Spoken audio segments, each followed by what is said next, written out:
चीन में फैल रहे ह्यूमन मेटान्यूमो वायरस यानी कि HMPV संक्रमण की भारत में दस्तक हो गई है। मीडिया रिपोर्ट्स में दावा किया जा रहा है कि बेंगलुरु में 8 महीने की बच्ची HMPV संक्रमित पाई गई है। हालांकि अभी तक भारत में HMPV का केस मिलने की आधिकारिक पुष्टि नहीं की गई है। तो वहीं कर्नाटक सरकार का कहना है कि वायरस के स्ट्रेन के बारे में जानकारी नहीं है। चीन में इन दिनों ह्यूमन मेटान्यूमो वायरस यानी कि HMPV का प्रकोप देखने को मिल रहा है।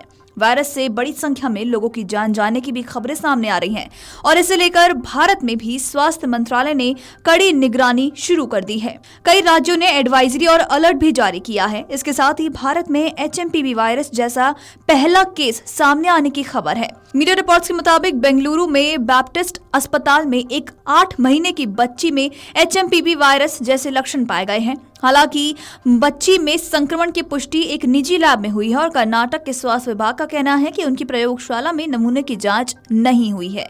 निजी अस्पताल की रिपोर्ट में ये सामने आया है और स्ट्रेन को लेकर जानकारी नहीं है। इसे लेकर अलर्ट जारी है और सतर्कता भी बरती जा रही है। आपको बता दें कि HMPV यानी कि ह्यूमन मेटान्यूमो वायरस इंसानों की श्वसन प्रक्रिया पर प्रभाव डालने वाला एक वायरस है। इसकी पहली बार पहचान 2001 में की गई थी। तब नीदरलैंड के वैज्ञानिकों ने इसका पता लगाया था। बता दें कि श्वास संबंधी अन्य वायरस की तरह ही ये भी संक्रमित लोगों के खांसने या फिर छींकने के दौरान उनके करीब रहने वालों में फैल जाता है। कुछ स्टडीज में ऐसा दावा किया गया है कि ये वायरस पिछले 6 दशकों से दुनिया में मौजूद है। हर मुख्य तौर पर बच्चों पर असर डालता है। हालांकि कमजोर प्रतिरोधक क्षमता वाले लोगों और बुजुर्गों पर भी इसका प्रभाव दर्ज किया गया है। इस वायरस की वजह से लोगों को सर्दी, खांसी, बुखार, कफ की शिकायत भी होती है और ज्यादा गंभीर मामलों में गला और श्वास नली के जाम होने के भी लोगों के मुंह से सीटी जैसी खरखराहट सुनाई दी जा सकती है। बता दें कि कुछ और भी गंभीर स्थिति में इस वायरस की वजह से लोगों को ब्रोंकियोलाइटिस मतलब कि फेफड़ों में ऑक्सीजन ले जाने वाली नली में सूजन और निमोनिया की स्थिति पैदा कर देती है। इसके चलते संक्रमितों को अस्पताल में भर्ती होने की जरूरत भी पड़ सकती है। चूंकि इसके लक्षण कोरोना वायरस संक्रमण और आम फ्लू से मिलते जुलते हैं, इसलिए इन दोनों में अंतर बताना थोड़ा मुश्किल हो जाता है। हालांकि जहां कोरोना वायरस की महामारी हर सीजन में फैली थी, तो वहीं HMPV मुख्य तौर पर ठंडे मौसम में ही एक्टिव हो जाता है और कई जगहों पर इसकी मौजूदगी पूरे साल भी दर्ज की गई है। कोरोना के इतर इस वायरस के कारण ऊपरी और निचले दोनों श्वास पथ में संक्रमण का खतरा हो जाता है।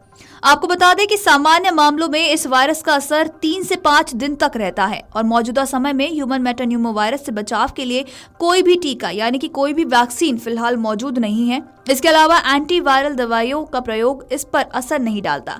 ऐसे में एंटीवायरल का प्रयोग इंसानों में प्रतिरोधक क्षमता बढ़ाने का काम कर सकता है।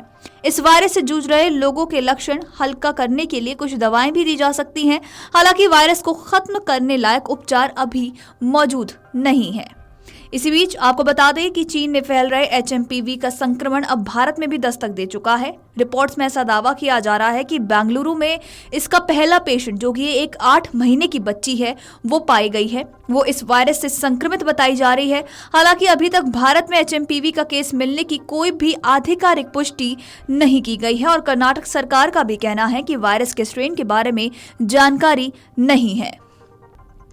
Video desk amarujala.com।